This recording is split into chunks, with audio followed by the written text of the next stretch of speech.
मैं अहमद उबकर हूँ। आप सोशल मीडिया के ऊपर अब मेरा व्लॉग देख रहे हैं। इस वक्त जो सूरत हाल है, कल तहरीक इंसाफ ने चूँकि 26 तारीख है और उन्होंने अपना एहतजाज जो मौखर किया था उसको रावलपिंडी से शुरू करने का फैसला कर रखा है। तो इमरान खान साहब की जो सेहत की सूरत हाल है, उनकी टांग के ऊपर जो प्लास्टर चढ़ा हुआ था वो हमने देखा कि आज उतर गया हुआ है और ऑल सेट टू रावलपिंडी। तो जाहिर है अब पता नहीं उनके मुखातिब जो हैं असल अब वो रावलपिंडी में हैं या नहीं हैं। लेकिन अब उनकी इस तहरीक को लेकर हुकूमत ने जो पोजीशन ले ली है, वजारत दाखिला ने जो आज प्रेस कॉन्फ्रेंस की है राना सनाउल्लाह ने, उसमें वाज़े तौर पर उन्होंने एक थ्रेट का हवाला दिया है कि खुदकश धमाका या खुदकश हमले का खान साहब के ऊपर खतरा है। और ये पहले भी थ्रेट थी, और जब पहले थी तो हमने देखा कि वजीराबाद में खान साहब के ऊपर फायरिंग हुई, और उसके बाद भी फिर पंजाब की हुकूमत जो थी उसको भी स्पेशल ब्रांच की तरफ से एक थ्रेट मौसूल हुई थी। तो जमान पार्क में सिक्योरिटी भी बहुत हाई अलर्ट पे चली गई थी। इसमें तो कोई शक नहीं है कि खान साहब की सिक्योरिटी जो है उसको तो थ्रेट तो है।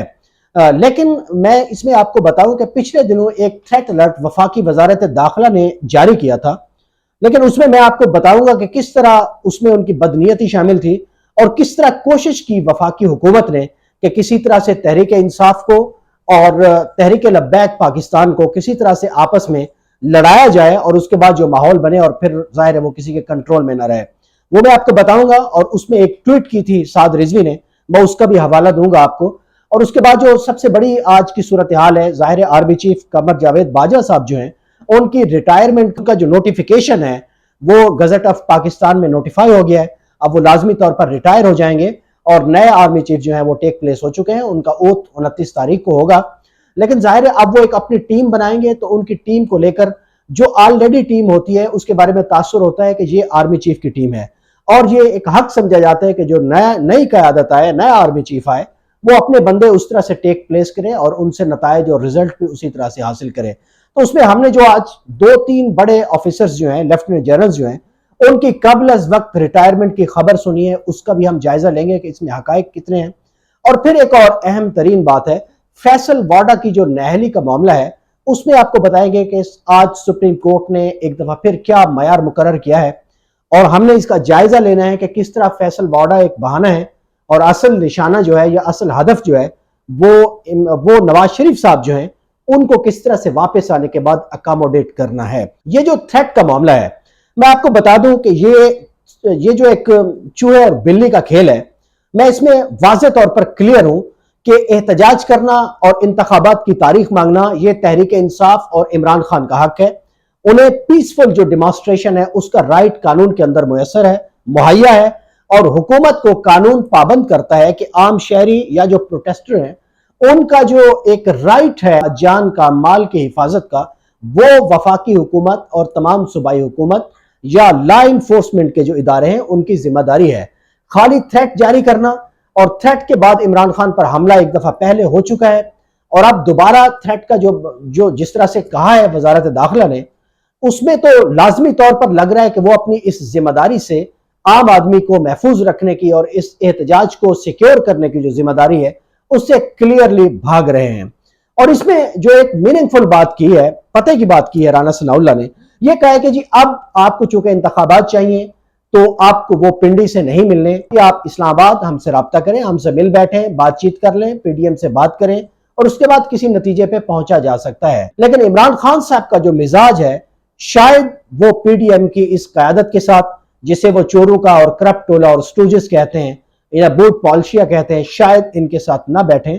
और उनकी जो पॉलिटिक्स है वो वाज़े तौर पर वो वही हैमर करते हैं जहां करना चाहिए, और पाकिस्तान की ताकतवर स्टैब्लिशमेंट को जिस तरह की मुजाहिमत की जुबान इमरान खान साहब उनके सामने बोल रहे हैं, शायद नताइज वहां से निकलते हैं। इसमें मैं आपको एक और कंट्रोवर्सी की बात बता दूं कि पिछले दिनों वफाकी वजारत दाखिला ने एक थ्रेट जारी किया था और उसमें लिखा था कि टीएलपी की तरफ से, तहरीक लब्बैक पाकिस्तान की तरफ से इमरान खान साहब की जान को खतरा है, हमला हो सकता है। उस पर मैं आपको बता दूं जो ट्वीट की थी हाफिज साद रिजवी ने, उन्होंने कहा था कि पीटीआई लॉन्ग मार्च पर हमला की मनसूबाबंदी का इल्जाम तहरीक लब्बैक पर लगाना हुकूमत की इंतहाई भोंडी और वाहयात हरकत है। हुकूमत वक्त होश के नाखुन ले और फिल फौर इस थ्रेट लेटर को जारी करने पर पूरी कौम से माफी मांगे। तहरीक लब्बैक किसी भी किस्म के दहशत गर्दाना फेल की मुखालिफ है। तो ये जो एक हरकत की गई पिछले दिनों, اس میں واضح طور پر کلیئرلی انٹینٹ جو ہے وہ واضح ہو رہا ہے کہ وفاقی حکومت چاہ رہی ہے کہ ایک مؤثر مذہبی جماعت جو اب الیکشن کے میدان میں ہے، جو پالیٹکس میں ہے، اور پی ٹی آئی کے ساتھ اس کی اب ایک طرح سے لگتی بھی ہے پالیٹکس کے میدان میں، تو ان کو آپس میں کس طرح سے باہم دست و گریباں کیا جائے۔ اگر اس طرح کا کوئی منصوبہ کامیاب ہو جاتا ہے تو میں تو اندازہ بھی نہیں لگا سکتا کہ کتنا بڑا کیاس اور کتنی بڑی problem law and order situation کو لے کر پاکستان میں کریٹ ہو سکتی ہے۔ بہرحال پاکستان میں جو محلاتی سازشیں ہیں ان میں یا محلاتی سازش کرنے والے غلاموں سے کچھ بھی دور یا کچھ بھی بعید نہیں ہے کہ وہ کسی وقت کچھ بھی کر لیں۔ تو اہم ترین ایک اور خبر ہے کہ آج جو ہے وہ جنرل قمر جاوید باجوہ صاحب کی ریٹائرمنٹ جو ہے اس کے حوالے سے گزٹ آف پاکستان میں نوٹیفیکیشن ہو گیا ہے، نئے army chief almost take place ہو چکے ہیں، انہوں نے نئی اپنی ٹیم بنانی ہے اور بنانی ہے انہوں نے۔ لیکن جو سب سے حیران کن خبر سامنے آئی آج کہ جنرل اظہر عباس جو ہیں ظاہر ہے وہ سپر سیڈ نہیں ہوئے، لیکن اگر آپ کہیں فٹ نہ ہو سکیں joint chief of army staff یا آرمی چیف بننے میں تو لازمی طور پر آپ کے بہرحال ایک خواب ٹوٹتے ہیں، تو آپ کو یہ حق حاصل ہے کہ وہ قبل از وقت ریٹائرمنٹ لے سکتے ہیں۔ اور اس میں آپ کو بتا دوں کہ ان کی ایکچوئل جو ریٹائرمنٹ ہے وہ 27 اپریل کو ہوگی 2023 کو، اور جنرل فیض حمید جو ہیں ان کی 30 اپریل 2023 کو ریٹائرمنٹ کی ڈیٹ ہے۔ تو یہ دونوں جرنیل جو ہیں یہ سپر سیڈ تو نہیں ہوئے ہیں، لیکن ان کے بارے میں کہا جا رہا ہے کہ شاید یہ قبل از وقت ریٹائرمنٹ لے لیں گے۔ اور اس سے پہلے بھی پاکستانی فوج کی تاریخ میں ایک ایسے جنرل گزرے ہیں جو سپر سیڈ تو نہیں ہوئے تھے لیکن انہوں نے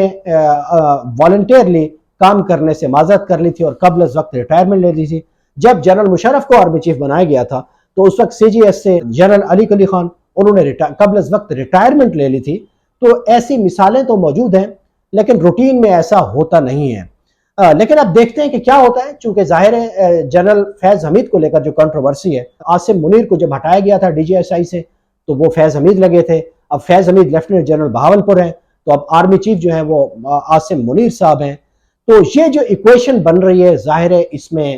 اس میں کمفرٹیبل نہیں ہوں گے شاید دونوں صاحبان، یا کم از کم جنرل فیض حمید صاحب۔ تو یہ قبل از وقت ریٹائرمنٹ ہو سکتی ہیں۔ وہ ایک جو شعر ہے نا کہ دریا کو اپنی موج کی طغیانیوں سے غرض، کشتی کسی کی پار ہو یا درمیاں رہے، تو کیفیت یہی ہے۔ اب جو اہم ترین بات ہے وہ آپ سے ڈسکس کرنے والی ہے کہ آج جو فیصل واڈا صاحب کا جو نااہلی کا معاملہ ہے سپریم کورٹ میں اگر آپ کو ایگزیکٹ بتا دوں کہ سپریم کورٹ نے اہلیت کا ایک نیا معیار اس میں مقرر کر دیا ہے۔ اس میں کہا گیا ہے کہ اگر پارلیمنٹیرین نے جھوٹا بیان حلفی یا غلطی سے غلط معلومات دی یا غیر ارادی کیا ہو یا اور پھر معافی بھی مانگ لی ہو اور اس نشست سے استعفیٰ دے دیا جائے تو تاحیات نااہلی ختم ہو سکتی ہے، یہ سپریم کورٹ نے کہا ہے۔ اس سے مبینہ طور پر کہا جا رہا ہے کہ میاں نواز شریف صاحب کو ریلیف مل سکتا ہے، لیکن اس میں ایک لیگل ہچ ہے، وہ یہ ہے کہ نواز شریف صاحب کی جو نااہلی ہے وہ کرپشن کے اوپر ہے اور وہ آرٹیکل 62 کے تحت ہے، اور یہ جو بیان حلفی والی نااہلی ہوتی ہے یہ آئین کی آرٹیکل 63 کے تحت ہوتی ہے۔ ان کا آپس میں کوئی میچ تو نہیں ہے، لیکن قانون تو آپ کو پتہ ہے مکڑی کا ایک جالا ہوتا ہے یا ایک موم کی طرح ہوتا ہے کہ آپ جس طرح سے اسے پکڑ لیں اور اس میں اپنی مرضی کے میننگ نکال لیں۔ لیکن خواجہ آصف صاحب نے بھی کہا ہے اور پی ایم ایل این کے جو مختلف فیکشنز ہیں ان سے بھی یہی اطلاع ہے کہ شاید دسمبر میں نواز شریف صاحب کی جو ہے وہ واپسی ہو جائے، اور جس طرح سے اسحاق ڈار کے معاملے میں ہم نے دیکھا ہے کہ پہلے ان کے وارنٹ معطل کیے گئے اور پھر اب وہ ماشاءاللہ بری ہو گئے ہیں، اور جس طرح سے شہباز شریف صاحب کو ریلیف مل چکا ہے، حمزہ شہباز نے بھی آج کہہ دیا ہے کہ انہیں مستقل طور پر منی لانڈرنگ کے سے استثناء دے دیا جائے، تو لازمی طور پر پاکستان کے انہی عدالتوں سے اب فیصلے جو ہیں وہ نواز شریف کے حق میں بھی آئیں گے۔ تو یہ سارا ایک کھیل ہے، لیکن عوام کا جو موڈ ہے وہ ابھی ایک تازہ حالیہ سروے اس میں واضح ہو گیا ہے کہ عمران خان صاحب کی جو صلاحیت ہے کرائسس سے ملک کو نکالنے کی، اس کا 59% لوگوں نے اعتراف کیا ہے، اور نواز شریف کے بارے میں لوگوں کا خیال ہے کہ نواز شریف ملک کو کرائسس سے نکال سکتے ہیں، وہ 17% لوگ سمجھتے ہیں۔ اس میں سب سے حیران کن جو فگر ہے وہ یہ ہے کہ جنہیں ہم شہباز شریف صاحب، شہباز سپیڈ، پنجاب سپیڈ، بہت بہترین منتظم، بڑا پروپیگیشن ہوتی تھی،